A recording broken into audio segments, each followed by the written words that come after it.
Hello, everyone. Tēnā koutou. Hola. Salam. Good morning, good afternoon, good evening, wherever in the world you're joining us from today. My name's Kirsten Patterson, and I have the privilege of being the Chief Executive of the Institute of Directors in New Zealand, also the host organisation for Chapter Zero New Zealand, our national arm of the Climate Governance Initiative. I'm very pleased to be joining you today from Washington, DC, where I have been attending a conference also discussing climate. I'll be facilitating our session with you with what is going to be a really amazing and interesting panel. This session is part of the CGI Virtual Summit, meaning that this call is being conducted across multiple time zones, and our panelists are evidence of that. Now, here in New Zealand, it is customary to start significant events or meetings with a karakia, a short verse in our local Māori language, to help focus our attention for the coming event and to guide our interactions together. Kia hora te marino, kia whakapapa pounamu te moana. Hei huarahi mā tātou I te rangi nei.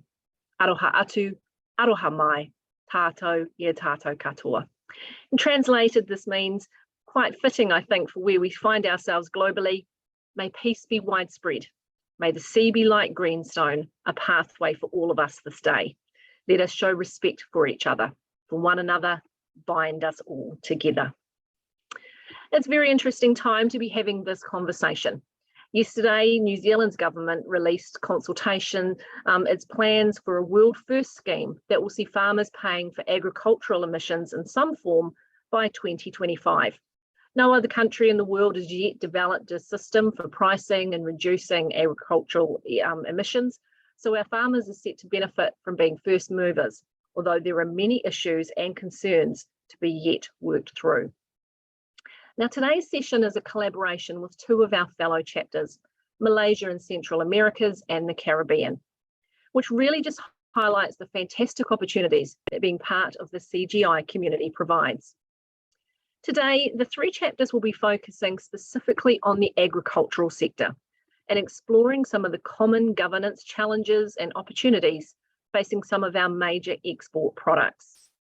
We have an interesting mix of agricultural products today, with New Zealand focusing on dairy, Malaysia focusing on palm oil, and Central Americas, who are one of the largest exporters of sugar. Now, it's a complete coincidence that these three products are all essential in one of my favourite things in life, which is chocolate. However, we won't be discussing that today. Before we introduce our panellists, I just wanted to go through some housekeeping for the webinar. Due to our worldwide audience, today's session is available with simultaneous translation services into Spanish. To activate this, please click the globe icon on the bottom of your screen. Following the panel discussion, we'll have some time for questions from the live audience. If you'd like to pose a question, please add it into the Q&A section of the webinar in either English or Spanish. But please note the Spanish translations will be quick, so they may not capture the full question or nuance. We're joined by a panel of directors today who are each leaders in their specific industry, who will provide us with some board-level examples and conversation, which we expect will resonate with directors around the world. I'll introduce each briefly now. Our Central America's representative today is Tomas Regalado Pupini, the president of both Fundamas, promoting business sustainability in El Salvador, and president of Fundazuca, promoting sustainability in the El Salvador sugar industry. He's also a member of the Sustainability Committee of the Central American Sugar Producers Association. From New Zealand, we're thrilled to have Kathy Quinn, who is a non-executive director of Fonterra, which is New Zealand's largest dairy cooperative. Kathy also serves on the boards of Fletcher Building and Rangatira, and is chair of Tourism Holdings and Fertility Associates, as well as Pro-Chancellor of the Council of Auckland University. And from Malaysia, we're joined by Dato Henry Sak Bulbalo, who is a non-executive director of Sime Darby Plantation Berhad and chairman of New Britain Palm Oil Limited. He has over 50 years of experience in the plantation industry and among other roles is the joint chair of the Grievance Committee of the Roundtable on Sustainable Palm Oil. Thank you all for being with us today to share your industry insights and regional perspectives on this topic. Just a reminder, if you have questions for the panelists, please do enter them in the Q&A section, and we'll come to those later in the session. I'm going to start with some questions for our three panelists. And Thomas, I'm going to come to you with a question first before I invite Kathy and Henry to comment as well. Question is, as an exporter, what are some of the climate-related challenges facing your industry, and how has your board been addressing them? Thank you, Kristen. And I'm happy to be joining all of you in this multi-time zone opportunity to speak about what we're doing in Central America. I'm going to be speaking on behalf of AICA. And AICA is, as you mentioned, the Central American Sugar Producers Association. So the people that are listening can imagine it. It's an association, a Central American association, which is an umbrella. It acts like an umbrella group, where that association, the representatives and the board members of that association are the presidents of the boards of sugar association boards of each country in Central America. And in each board, there are all the sugar mills. There are a total of 44 sugar mills in Central America, from Guatemala all the way to Panama, that are represented in this association. So you asked, what are the climate-related challenges facing the industry? And I would say there are two that come to mind. The first one is just how climate has been so unstable in the region, a region where it was very easy to predict how much rain we would get, when we would have and would not have rain. And right now it's just the unpredictability of the storms, hurricanes that we get. And also, by the same token, on the other side of the coin, is the droughts that we have, something that we never really would see 70, 80 years ago. Data from the Ministry of the Environment in El Salvador for Central America, the 1940s, 1950s, 60s, 70s, 80s, there was one storm per decade in Central America, one tropical storm or hurricane that would hit Central America. The 90s, 2000, up to date, we have from 4 to 9 tropical storms hitting the region, both from the Atlantic and the Pacific. Just in 2020, we had two hurricanes and 2 tropical storms that hit Central America. I just flew in from El Salvador to Miami, Florida, and we just had a tropical storm that hit us, and it entered Nicaragua, affected Costa Rica, El Salvador, Honduras, and Guatemala, and it's still over Guatemala as we speak. So that's a really big issue. The second big issue is community stakeholders, especially communities, and the finger pointing associated with issues like water use, finger pointing towards the sugar industry, that we're taking their water. And so I think the way that we have addressed it, and it hasn't been addressed yet as AICA, as a Central American board level, but I think individually per country, with the storms and the drought. I'm going to give an example of Costa Rica. Costa Rica just recently created a NAMA. A NAMA is a nationally appropriate mitigation action. It's a project, an international project that it's industry-wide, and it tries to address all climate change issues associated with that industry. So this NAMA, the interesting thing about this NAMA is that it's countrywide, industry-wide. It has an important monitoring, reporting, and verification aspect to it. And it's the first NAMA, the first international climate change-related project in the sugar industry in the entire world. So I think that's a really important thing. When you have such a big issue like storms and drought, you really need an important action like what Costa Rica is taking. And I think with stakeholder engagement, Guatemala has an interesting project that they've been doing for about 4 or 5 years, and it's really about community engagement, and it's taking data, like for example, water data, how much water is available for watersheds where sugar is present, and using that data to have roundtables with communities, local government, and central government to define what a communal or watershed strategy going forward can be for the sugar industry. And so that would be my answer. It's fantastic. Thank you. Really interesting insight into what's happening in that area, and just the level of storm activity, and even that you're facing such a significant shift and such a warning to all of us that that climate change is real. Kathy, perspectives from the dairy industry. Tell us more about the challenges that you're facing from dairy. Hey, thanks, KP. Sorry, you'll have to explain that later to the audience, Kirsten. Look, obviously there are plenty of challenges and opportunities for dairy in respect of climate change. And I guess my perspective on it is just like in life and in business, for every challenge, there's also opportunity. And my view is that it's really our job as governors to both recognise the challenge, but also the opportunity, and encourage management to do so. Climate change is obviously impacting across the world, including in New Zealand. And an example is geographic areas that used to be suitable for dairying or have traditionally been suitable for dairying may not be so in the future. We're even seeing impacts on some regions in New Zealand. And so that means there's potentially less dairy products available. And that actually presents an opportunity for us because we see the demand for dairy protein not diminishing.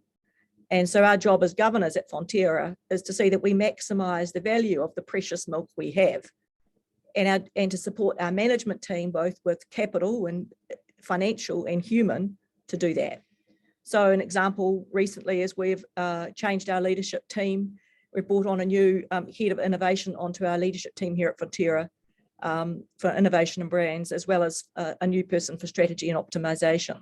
So that's looking to take advantage of the opportunity.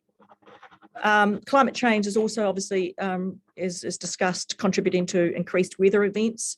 So just recently at our year end, we had a number of ships sitting off the coast of Tauranga here in New Zealand. The ships couldn't get into port on time. That meant we had $1.2 billion of additional inventory sitting on our balance sheet at year end. We have customers for those products, and we're working with our shipping partner Maersk and Katahi to get that product offshore to our customers.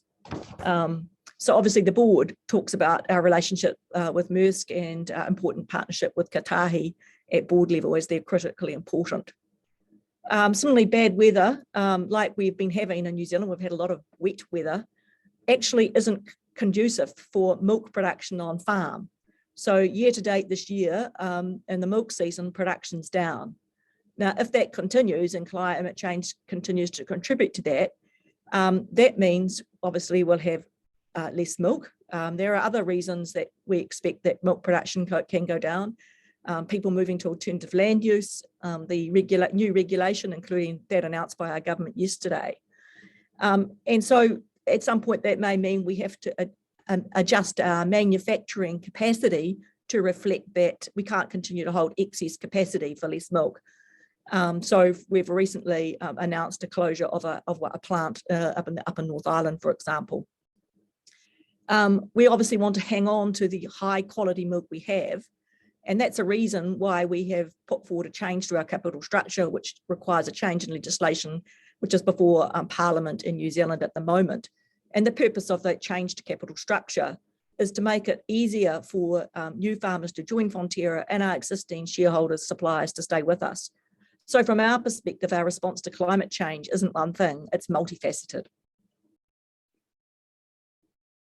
That's great. Thank you, Kathy. And as an exporter in New Zealand, sort of being down the bottom of the world as well, the sort of distance and dare I say food miles, all those kind of challenges, are there opportunities on that side as well that Fonterra is exploring? Look, I guess New Zealand, we've always been where we've been, and we've been an exporter for a long time, and one of the best exporters of dairy products and most innovative in New Zealand. So we definitely see there being opportunities. But people also need, one of the important things that people need to understand is New Zealand dairy producers are already the most efficient and lowest carbon producers of dairy anywhere in the world. We need to maintain that position, and we'll talk throughout this session, no doubt, about how we at Fonterra and our New Zealand dairy farmers are looking to make sure we keep that comparative advantage that we have with our competitors in Europe and the US, who run more intensive systems and actually produce more carbon by a long shot than we do. Yeah, thank you. And we'll come back and touch on that sort of technology piece and some of the work that's happening in that space as well. Henry, coming to you, you have got the most unfriendly time zone. You're not in Malaysia at the moment, you're in the UK, 3 a.m. where you are. We're incredibly grateful for you getting up to share some perspectives on palm oil. Tell us about some of the challenges for your industry. You're on mute there, Henry. Okay. Perfect, thank you. Right. Thank you very much indeed for giving me this opportunity to participate in this very exciting symposium. Interestingly, a number of the issues and problems we clearly have in common with Thomas and the sugar producers. I suppose on the ground, the most serious issue that we face is the prospect of substantial loss of coastal land and facilities to sea level rise and encroaching salinization over the next 30 to 50 years. Oil palms grow best on coastal land, and a lot of the west coast of the peninsula is basically pretty low-lying. Quite a lot of it, for many years, has operated on a series of complicated irrigation and drainage, so that we close the floodgates when the tide comes in, and we open them when the tide goes out, basically, so that we prevent the ingress of salt water. And in many cases, we're dealing with mud buns at present. And this quite clearly is not going to be adequate for the sea level rises, which we anticipate over the next 20 or 30 years. And enormous capital sums will have to be found to mitigate this. And in some cases, I think we shall probably have to concede that we'll have to simply abandon certain areas, because we will no longer be able to control the saline floodwaters coming in. But the sort of things that we can do about this are blocking off areas so that if the bun breaks in one place, the area which is likely to be flooded will be limited rather than the whole area on the estates. We also have problems with weather, of course. Luckily, so far in Malaysia at least, we haven't been affected seriously by typhoons, but we do have periods of severe drought. And we also have periods of very extensive rainfall. And the rainfall, of course, disrupts our harvesting operations. And the drought increases the water stress to the palms, and that in turn leads to lower yields in 18 months' time. So there's really quite a serious problem which we're already facing over the uneven distribution of rainfall, because oil palms require a very steady, regular supply of rainfall throughout the period. Cost of production increases are chiefly fertilizer, questionably due to climate, but more, I suspect, due to Mr. Putin. The board has addressed these by committing to compliance with the Task Force on Climate-Related Financial Disclosures, and is working on the issues related to compliance with science-based target initiatives. This latter is a very ambitious operation and actually requires nailing our colors to the mast and saying, yes, not only have we got the aspirations which are required for TCFD, but actually requires a pretty detailed schedule and timetable as to how we comply, starting immediately, and looking at compliance really basically on an annual basis. That I think covers the main issues. But as with the sugar, we do have our own roundtable on sustainable palm oil, which is an international organization, which I'm involved in through the Complaints Committee. And there are also national standard setting bodies, such as the Malaysian Sustainable Palm Oil and Indonesian Sustainable Palm Oil, which I think we're going to be coming to in a little bit more detail later. Yeah, thanks for that, Henry. I'd like to dig into that collaboration point a little bit now. So coming back to you, so you've got these groups and industry groups with regards to collaboration. Can you expand on that a little bit more about how the industry is collaborating in response to the climate change challenges it's facing, and the role of directors in that conversation? Well, the Malaysian and Indonesian sustainable palm oil schemes are compulsory, and they're from the top down, imposed by the government, and they set standards, and they require certifying bodies to review the extent to which all growers of oil palms in those respective jurisdictions, including smallholders, comply. But the fact that they're government-run and top-down institutions means that while they bring everybody in on a compulsory basis, so that everybody is faced with issues of compliance, basically they don't have such high standards as the Roundtable on Sustainable Palm Oil, which is a stakeholder operation which includes all sectors, including NGOs, some of them quite critical, growers, millers, and distributors. The result of this is that almost inevitably, RSPO is attractive to the larger producers and the smallholders who are associated in cooperative schemes with the larger producers, and they send their produce to the mills of the larger producers. There is a very serious problem with unaffiliated smallholders, because the pattern that has developed is that you have a whole lot of dealers in fresh fruit bunches, and the smallholders hawk their wares around between different dealers, and this produces problems in tracing the chain of production. And that, of course, is increasingly important. And for the moment, these sort of producers who operate mills and take in smallholder production that can't immediately be traced, this is tending to go to the very substantial markets in India and China, whereas the RSPO certified oil tends to find its way to the developed world, particularly Europe, the UK, Australia, New Zealand, and America. Thank you for that.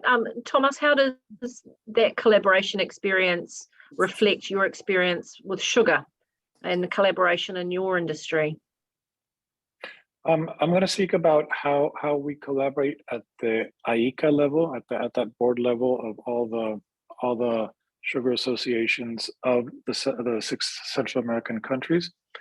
And it's important, the evolution that it's had, because the answer that I gave to the first question was about how individual countries are reacting to climate change. But I think it's important because IECA was created over 60 years ago as an organization for the 6 Central American sugar producing countries to have to talk about trade strategies, how we're going to sell to different countries and regions of the world. And that is something that has been done continually. And the important evolution is about 6-7 years ago, we started looking at another big issue, sustainability. So now there are two big issues that IECA looks at, which is trade and sustainability. And that's super important because sustainability was always seen at a country level. It was never seen at a regional level. And each country had a sustainability strategy that reflected circumstantial things that happened to each country, reacting to crises or stakeholder demands. Like, for example, El Salvador is an expert on child labor because we had a stakeholder engagement on child labor. Nicaragua is an expert on safety in the sugarcane fields, hydration, shade, and rest. Guatemala in watershed restoration because of specific country-related issues. The important thing that's happened in the past 7-8 years is now we're starting to create a regional strategy. And for 2023, the upcoming year, we are creating a region-wide strategy, creating sustainability priorities year by year. And so we will have each year very clear objective sustainability objectives, 3 or 4, that we can all agree on, and we all can integrate into our country-specific sustainability plans. And that's a non-negotiable issue. So I think we've taken a very important step from being an organization that talks just about trade and how to strengthen our trade position internationally to one that integrates a region-wide sustainability strategy that can be implemented at the country level.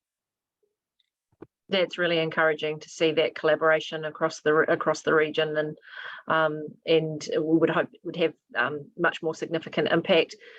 Kathy, coming to New Zealand, Fonterra by definition is a cooperative. It was set up to collaborate, to bring farmers together. Can you talk to how Fonterra is collaborating across the agriculture and dairy industry with regards to carbon and climate change? Yeah, sure, KP. Very happy to. The level of collaboration that Fonterra is doing in respect of climate change matters, including reduction of emissions, is extensive.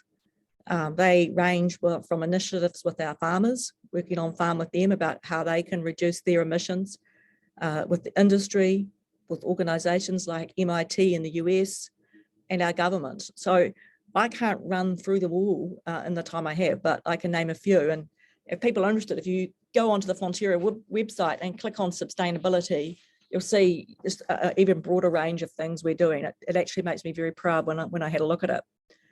A really important one is that our recently announced joint venture between ourselves, the New Zealand government, and other members of the agricultural industry, including iwi, to reduce agricultural emissions. So we, government and other members of the sector, are putting $172 million in over a 4-year period into a joint venture to develop a step change in the development and implementation of solutions to reduce agricultural emissions. That's sort of 50-50 between government and the industry. And from our perspective, we know if we can solve what we call the methane challenge in New Zealand, it's an absolute game changer for New Zealand. And that's because, as I said, we're already produce 30% less carbon in our manufacture of dairy products in New Zealand and dairy operations in New Zealand than in any other country. So to maintain that competitive advantage, and to take another leap forward, we have to solve that methane challenge. And that's not that easy because we've got to try and solve what's going on inside a cow's stomach. Another example is work we're doing with Royal DSM. It's a global science-based company to test whether a food additive called Bovia, which reduces emissions by about over 30% in non-pasture-based systems, so that's what happens in Europe, for example, whether feeding that to some way to cows in New Zealand, can it be adapted for our system? So we've got a joint venture with them on that.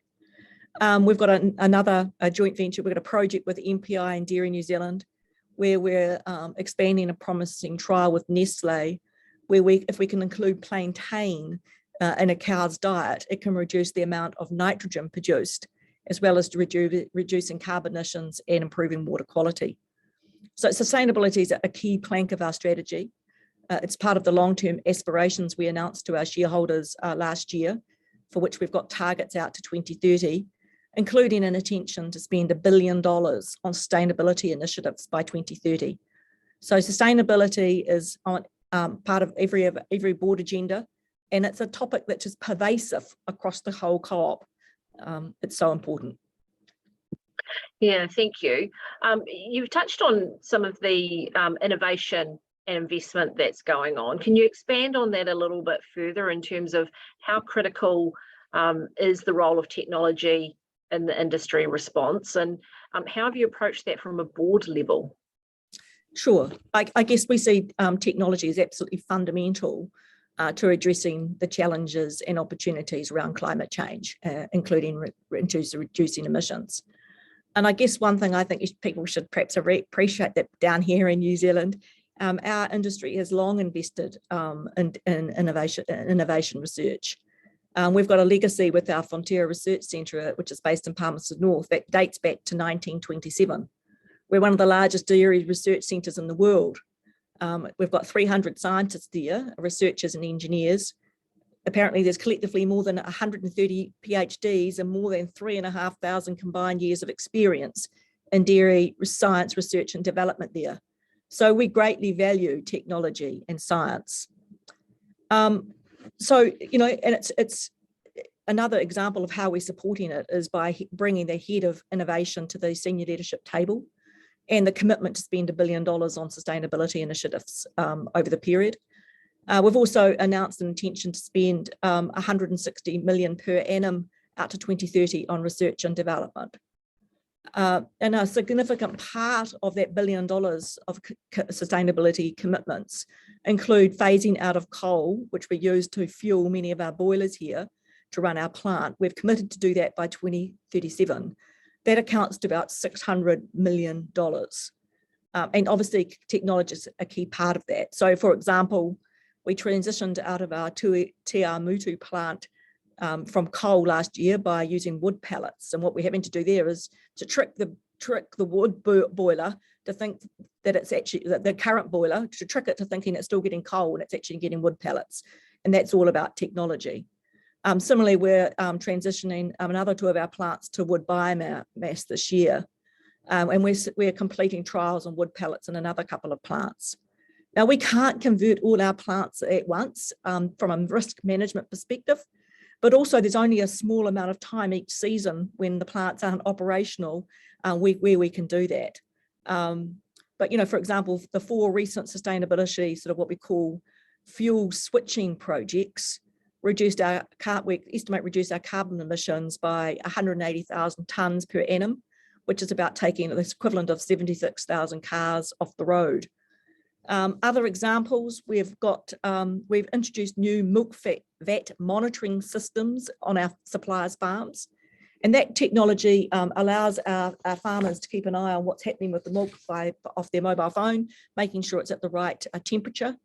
Now that has resulted in us being able to take 17 milk tankers off the road, which saves about 1.7 million litres of diesel a year, which is the equivalent of taking about 1,400 cars off the road in New Zealand. We're also trialling an electric milk tanker, which we call Milky in the Waikato. And as I think you've highlighted elsewhere, decarbonising heavy transport is not that easy. So we've imported the chassis from offshore and then adapted it for our needs at our workshop in the Waikato.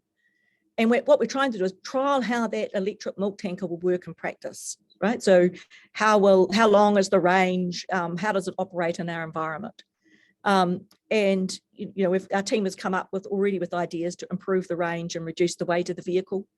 For example, at the moment, we're trialing a battery swap system. We're installing it at one at the plant to see if that could, you know, save downtime from battery recharging. And if that technology can work, then obviously we can roll that out across our business, but also make that technology available to others in New Zealand beyond Fonterra. So look, I can give you lots and lots of examples of how we use technology. But from the board's role, we support these initiatives through our business planning process and capital CapEx process. And it's an absolute key plank in innovation, which is part of our strategy, along with being a leader in sustainability. They are two of the key planks in our strategy out to 2030. Thanks, Kathy. Thanks, Kathy. Henry, coming to you in palm oil, and what are you seeing in terms of investment in innovation and boards investing in this area? You're on mute again. Sorry, Henry. It's interesting that there was mention of methane, and methane is a very key part of the carbon cost of the production of palm oil. And the government in Malaysia, and I think also in Indonesia for several years now, has required all new mills to capture and use their methane for power production, or at the very least to flare it. We are committed to reducing and indeed eliminating methane from our older mills, probably by about 2030. And this is a major exercise with similar issues that you have in New Zealand. So that is one of the main issues that we are addressing. Sorry, what was the gist of the question again? And the board's role, and what role are you seeing directors play in that conversation and having to make those choices and investment decisions? Well, we have very substantial capital investment requirements on an annual basis, and those are looked at by the board in considerable detail each year. And the ultimate move towards compliance with science-based target initiatives is actually determining the rate at which we are going to move in this direction. The figures are enormous. And initially, when they were first mentioned, management, and more particularly the board, gasped in horror. It's interesting to note that as chairman of the board sustainability committee, issues which I wouldn't even have dared to raise 5 years ago are now mainline agenda items and are basically being considered at every board meeting. Yeah, it's interesting just how quickly that change has happened, hasn't it? It's important we reflect back on that and see that change is happening and has happened quite rapidly across a number of organisations. Thomas, in the sugar industry, what sort of innovation are you seeing across the different countries and the areas that you're working in? I think at the mill level, there's a lot of technology being used to measure climate change indicators, not necessarily at the regional level. I'll give you two examples. In Guatemala, 10 years ago, the sugar mills of Guatemala founded the Private Institute for Climate Change, which I think is a really important step to be taken by an industry. And it's an institute that creates programs and projects that towards climate responsible actions in the sugar industry. And so technology and innovation that's being used by the Institute for Climate Change, which right now is only working in Guatemala and El Salvador. I think the vision of the Institute of Climate Change will be to be throughout Central America. But for example, technology being used to measure the level of rivers. I mentioned earlier that there's stakeholder engagement with or discord as far as who's using water for what crops, whether it's sugar or other crops in the region. And so when you are able to measure how much water is in a river, or you have we have climate stations or weather stations, you're able to have dialogue with stakeholders, community stakeholders, so that there's no finger pointing or trying to blame who's taking all the water, but you can have a dialogue as far as how you can share water in a watershed. So I think that's an important thing that has happened in Guatemala. The Costa Rican NAMA, I mentioned the project that they're doing the reporting on the advances that they make, which not only the industry has to report to the Costa Rican government, and the Costa Rican government has to report to the United Nations. So it is a chain of custody of information that's very important, and they're going to be piloting the reporting and monitoring using an application. So I think that's an important use of technology. But these examples are just country level. I think at the AICA level, at the regional level, we have yet to engage technology to monitor or report.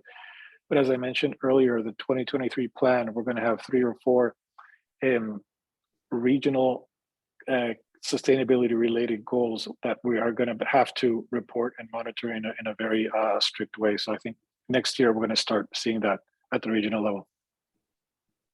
Yeah, thank you. I mean, given the level of capital investment that's required for some of this innovation, it will be critical for us to be working in a more regional or connected way, because it will be too expensive for some companies to be able to undertake that level of investment and innovation on their own, if we're going to address some of these challenges.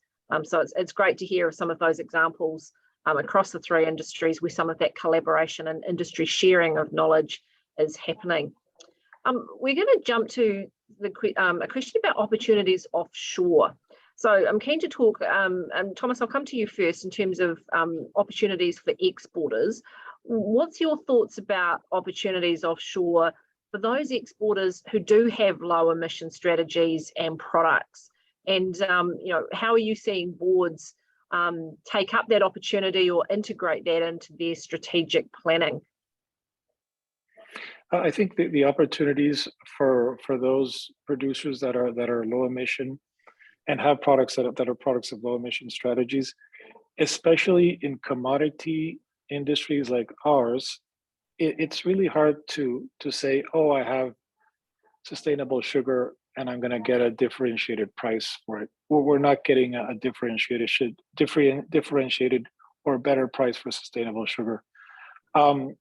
We are part of most of the mills, and not most, actually about 1/3 of the mills in Central America are part of Bon Sucro, which is similar to the roundtable that Henry spoke about, the roundtable on palm oil.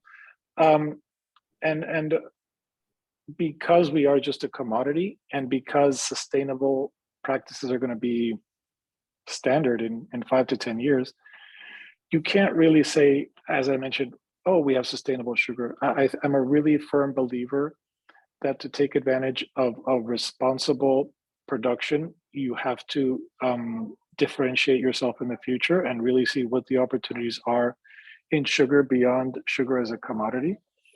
Sugar is a substitute for petroleum-based byproducts like plastic. You can create plastic from sugar. You can create chemical catalysts from sugar, from the fiber that results from milling sugar. You can create substitutes for plastic plates and spoons and forks. So that's a nascent industry that requires a lot of investment, but I think it's coming. If you really want to take advantage of being a sustainable industry, you really have to differentiate yourself beyond being just a commodity.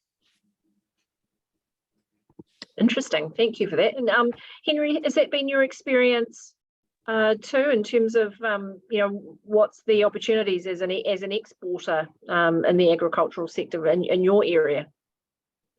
Yes, we have very similar issues. And I think in our case, we're beginning to look towards the cost in terms of CO2 emissions per ton of palm oil produced from our mills, and equally from the different byproducts which come out of the refineries. And this leads back to issues in the palm oil industry, such as the excessive carbon cost of palm oil, which is grown on peat soils. And I think we're going to see a very strong move out of peat soils for palm oil growing in the future. And I think that there is going to be an increasingly intensive push from the purchasers of our products to know not just what the overall position is from a company, but actually to pinpoint where your oil comes from which mill, and what is the carbon cost of that mill. And we are hoping that we will be able to reduce our carbon cost, partly by harvesting the methane, partly by eliminating the amount of palm oil which is produced from peat soils, so that we're able to offer a competitive carbon cost to our purchasers.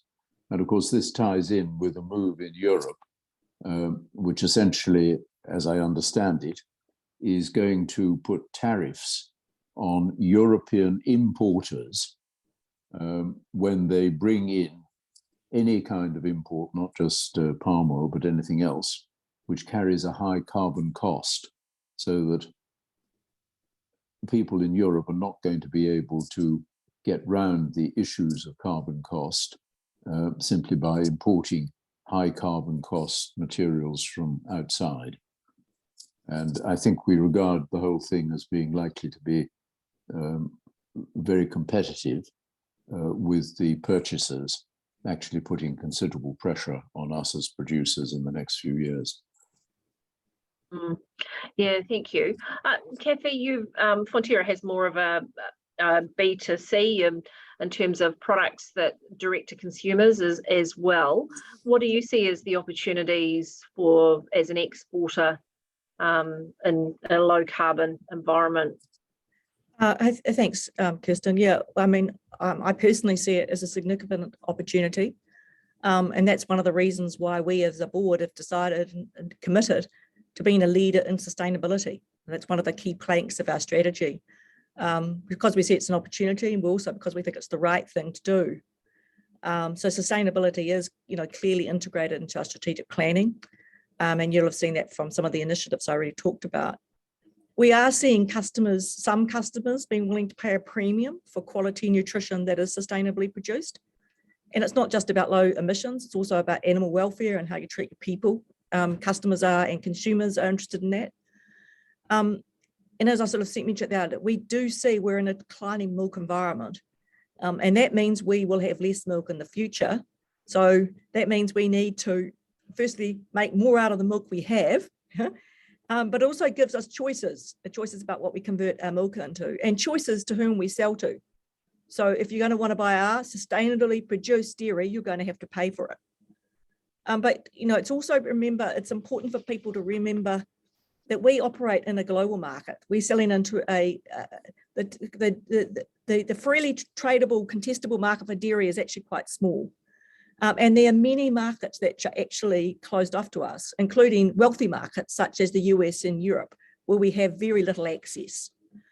So we do sell our products to some countries that are not so concerned about sustainability. They're more concerned about affordability and functionality. And that's one of the reasons it's really important that our country and our government enters into quality trade agreements so that we have access to those good markets. And what we certainly don't want to see is our European or other competitors trying to use trade agreements as a further barrier for us. For example, because they have a more intensive dairy system now, it is easier for them to reduce their emissions. Because we're already 30% more efficient than them already, it's harder for us. And we can't allow them to use a comparative larger percentage reduction in emissions as a trade barrier when we are already the most efficient dairy producers, carbon efficient in the world. Thanks for that, Kathy. It's interesting to see that you're starting to see some of that premium attraction from consumers, and we think that that'll be an increasing trend. And we're hearing that from overseas markets that will be a huge area to help offset some of this investment that we're all making. Not only, as you say, because it's the right thing to do, but also some opportunities there in terms KP, of premium products. And KP, Kirsten, I also think that to some extent it may become just the norm, and that in order to have a foot at the table, you have to do these things, whether or not you get a premium. But we are seeing customers being willing to pay a premium. I was recently in Malaysia and Japan with Miles, our CEO, and talking to a customer who is paying us a premium for our sustainably produced dairy. Mm. Yeah, some interesting paradigm shifts and shifts in the market, aren't they? We've only got a short period of time left, and I do want to get to a couple of the questions that we've had come in already. One was sent in advance, and it's a little more general rather than for this group to answer. And it's about how significant is the uptake in soil and carbon projects in New Zealand. And at the moment, carbon sequestration is part of the overall mix of solutions currently being investigated here in New Zealand, but it's a bit more of a specific question than we have time for with this panel. But we can try and get some more information to the person who's asked that question. I know it's come up across a number of the other panels. But we've got a question here that's come in from Karen. How important do you feel is a move away from monocrops to combat climate change? So, Thomas, I'll come to you with this question first and then get Henry's comments. How important do you feel it is to perhaps move away from some monocrops to combat climate change, and how would that fit with your net zero path and your future business model? It's a very good question by Karen. I think trying to rotate crops, which is a solution to a monocrop, is really a best practice in the sustainable agriculture. And in sugar, it's viable. I've seen examples in Brazil. I've seen examples in Australia. And usually, to what happens is you use another crop that helps to strengthen the structure and the nutritional balance of the soil. And in sugar, the best fit would be legumes like beans. And the thing is, it's not really an issue right now. It's not considered in Central America. First of all, because we're just so used to sugar. And let's say if we were to use a legume like soy, we would have to be able to have a market in Central America, which we don't. There is not a big soy market.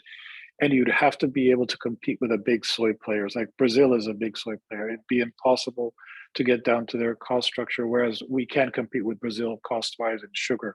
So there are a lot of hurdles to get there, and it would be an ideal situation, I think. And as with all monocrops, you could say that grape growing and olive groves are monocrops, but you can't really rotate there because it takes years to be able to produce. In sugar, it's feasible, but there really have to be competitive and comparative advantages to be able to pull it off.